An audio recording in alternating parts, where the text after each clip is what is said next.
Hi friends, welcome back to my channel. ఇవాళ ఎందుకు ఇంత డల్గా కూర్చున్నాను అనుకున్నారా? ఇవాళ రాఖీ పండగ కదండి, అందుకే కొంచెం డల్గా కూర్చున్నాను అనమాట. మా పేరెంట్స్కి నేను ఒక్కదాన్నే, సో నాకు బ్రదర్స్ అనేది లేరనమాట.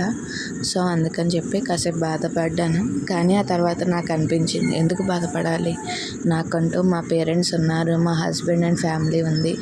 సో నాకంటూ ఒక ఫ్యామిలీ ఉందిగా, బ్రదర్ లేకపోతే ఏమైంది అని చెప్పేసి మళ్ళీ నాకు నేను అనుకున్నాను అనమాట. సో మా వాళ్ళందరూ ఇంతమంది నాకున్నప్పుడు నేను ఎందుకు బాధపడాలి లేని వాటి గురించి. మా మదర్ అండ్ ఫాదర్ ఎప్పుడు చెప్తూ ఉండేవారండి, మన దగ్గర లేని దాని గురించి మనం ఎప్పుడు ఆలోచించకూడదు, ఆశించకూడదు, బాధపడకూడదు.